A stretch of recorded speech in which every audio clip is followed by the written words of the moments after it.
Hello मेरे प्यारे बच्चों, आप सभी का एक नए वीडियो सेशन में स्वागत है। और इस वीडियो सेशन में बच्चों मैं आपको बताने वाला हूं 2025 में कैसे आप बोर्ड पेपर में 100 में 100 नंबर ला सकते हैं हिंदी में। ये एक बेहतरीन तरीका बताने वाला हूं बच्चों। 100 में 100 तो नहीं कह सकता, बट इतना है कि आप भाई आपके रेटिंग के अगर नंबर नहीं काटेंगे तो भैया 98-97 नंबर आपके कहीं नहीं गए हिंदी में। बस आपको लिखने के तरीके और सारी चीज़ों में फोकस करना है। और महत्वपूर्ण 20 टॉपिक हैं, ज़रूर देख लो। बस इन्हीं को, बस 20 टॉपिक को देखना है। इसके अतिरिक्त आपको कहीं से कुछ भी पढ़ने की ज़रूरत नहीं है, ठीक है मेरे भाई। तो मैं आपको स्टेप बाय स्टेप मैं सारी चीज़ें समझा रहा हूँ, बाय एंड बाय। ठीक है, आप भी 2025 में बेहतरीन स्कोर करेंगे, माँ बाप का नाम रोशन करेंगे। ठीक है दोस्तों, तो शुरू करते हैं वीडियो अभी का। सबसे पहले खंड का में देखिए, इसके पहले खंड आ भी आएगा, जिसमें 5 नंबर के गद्य साहित्य का विकास और 5 नंबर का पद्य साहित्य का विकास दोनों मिलाकर के 10 नंबर का वहाँ से आपके एमसीक्यूज आएगा। ठीक है भाई, वो आपको मैं बता दूंगा। उसके लिए एमसीक्यूज की सीरीज चल रही है, जिस जो कि प्ले लिस्ट में आपको सब देख सकते हैं। ठीक है बच्चों, अब देखिए खंड खा। इसमें महत्वपूर्ण गद्यांश आते हैं बच्चों। 10 नंबर का गद्यांश आता है और 10 नंबर का पद्यांश आता है। गद्यांश क्या है? राष्ट्र का स्वरूप पहला, दूसरा अशोक के फूल, भाषा और आधुनिकता। ठीक है, ये बच्चों मोस्ट इम्पॉर्टेंट चैप्टर हैं। बस इन्हीं को आपको पढ़ना है। अगर आपने अभी कुछ नहीं पढ़ा तो बस इन चैप्टरों को तैयार कर लीजिए। जैसे अगले में है, अगला है महत्वपूर्ण पद्यांश। ये भी बच्चों आपके कितने पेपर में कितने नंबर का आएगा? 10 नंबर का। नंबर 1 पवन दूतिका आपको पढ़ना है, श्रद्धा मनु पढ़ना है, गीत महादेवी वर्मा का पढ़ना है। ठीक है बच्चों, ये मोस्ट इम्पॉर्टेंट चैप्टर है, डिमांडिंग चैप्टर है। इन्हें आप बस पढ़ लेना, अलग से आपको कुछ भी पढ़ने की ज़रूरत नहीं है। ठीक है, इसके बाद बच्चों लेखकों का जीवन परिचय आता है 5 नंबर में, और 5 नंबर में कवियों का भी जीवन परिचय आता है। तो देखिए लेखकों में कौन कौन सा जीवन परिचय सर जी याद करें? तो वासुदेव शरण अग्रवाल जी का याद करना है आपको, आचार्य हजारी प्रसाद द्विवेदी का याद करना है। ठीक है, और यहाँ पर बच्चों जयशंकर प्रसाद जी का याद करना है। किसका याद करना है? जयशंकर प्रसाद का। ठीक है, जयशंकर प्रसाद जी का याद कर लेना है, लिख लीजिएगा जय शंकर प्रसाद, जयशंकर प्रसाद जी का याद कर लीजिएगा। कवियों में अब भैया, अब कवियों में भी आ जाइए। कवियों में भी जयशंकर प्रसाद का, महादेवी वर्मा का। ठीक है, यहाँ पर अगर ऊपर आपको हजारी प्रसाद द्विवेदी को हजारी प्रसाद, तो आप इनकी जगह दूसरे का भी याद कर सकते हैं। यहाँ पर एपीजे अब्दुल कलाम का आप अपने अकॉर्डिंग भी याद कर सकते हैं, कोई प्रॉब्लम नहीं है। किसका याद कर सकते हैं? एपीजे अब्दुल कलाम।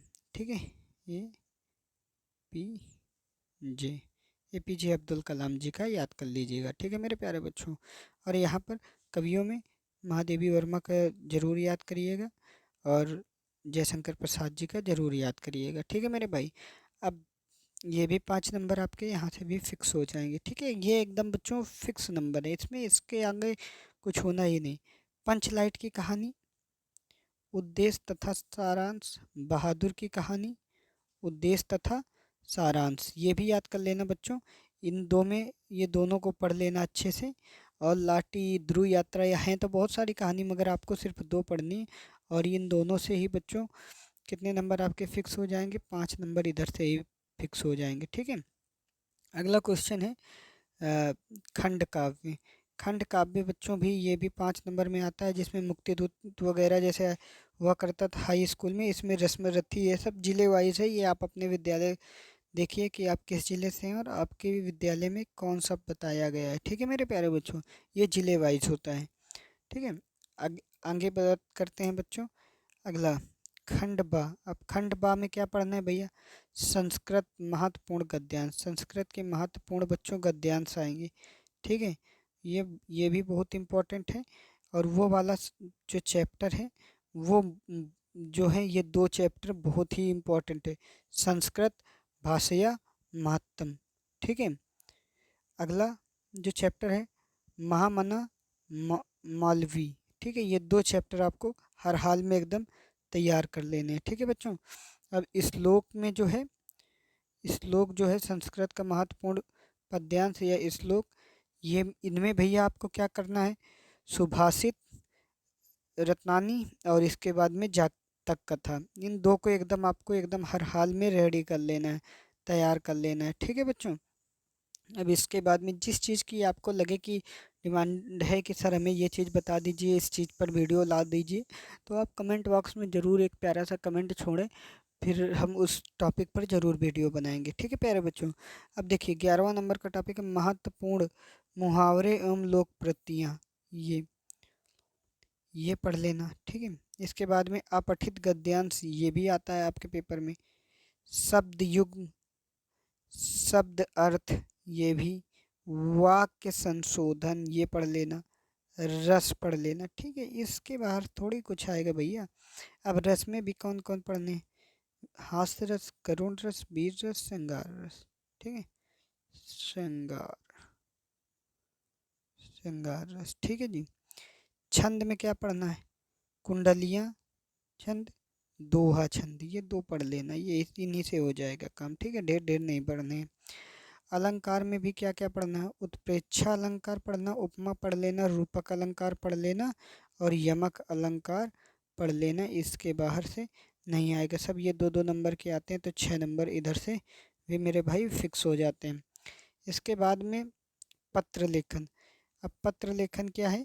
कौन कौन से इम्पोर्टेंट पत्र हैं देख लीजिए। किसी विद्यालय के प्रधानाचार्य को सहायक अध्यापक की भर्ती हेतु एक पत्र लिखिए। ठीक। अगला क्या है? किसी बैंक के प्रबंधक को अपनी अध्ययन हेतु अल्प ब्याज में ऋण देने के लिए एक पत्र लिखिए। ठीक है। अगला और क्या है? विद्यालय में नियुक्ति हेतु प्रबंधक को एक आवेदन पत्र लिखिए। अगला, अपने गांव अथवा शहर की बिजली समस्या हेतु उच्च अधिकारी को पत्र लिखिए। ठीक है प्यारे बच्चों।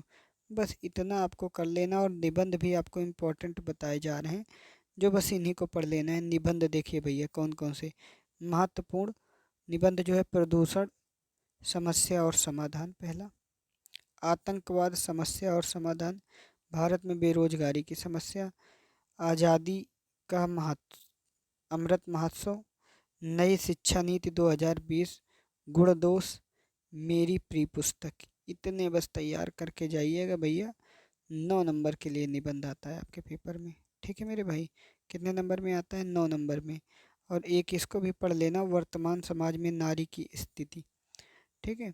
तो ये बच्चों आपको बहुत कम टाइम में मैंने इस वीडियो में बता दिया, और आपसे मेरी यही कोशिश है कि आप बहुत से एक नोटबुक बनाइए और बहुत कम टाइम में एकदम फिक्स कर लीजिए कि आज मुझे इतने करना है। और ऐसे ही हर चीज़ों के लिए बच्चों टाइम निकाल करके पढ़िए। अभी ऑनलाइन पे ज़्यादा डिपेंड नहीं होना है मेरे भाई। ऑफलाइन आप जितना ज़्यादा लिखेंगे, जितना प्रैक्टिस करेंगे, अभी जितना पढ़ रखा है उसी से ही आपका सब कुछ बेहतर होने वाला है। कम टाइम में आप देखिए इम्पोर्टेंट टॉपिक, और बस उसी से ही आप तैयारी करिए। और इनमें किसी भी जो ये बताया है कोई भी प्रॉब्लम हो तो बताना। और बाकी बोर्ड एग्ज़ाम के जो भी बोर्ड एग्ज़ाम के पेपर हैं उन्हें बार बार आप लगाइए, रिवाइज करिए। ठीक है। दिन कोई प्रॉब्लम आती है तो कमेंट बॉक्स में अपना कमेंट ड्रॉप कर सकते हैं। ठीक है मेरे प्यारे बच्चों। अगर आपको ये वीडियो अच्छा लगा हो तो प्लीज़ चैनल को सब्सक्राइब करिएगा और वीडियो को लाइक करिएगा और दोस्तों के साथ भी शेयर करिएगा। जय हिंद फ्रेंड्स।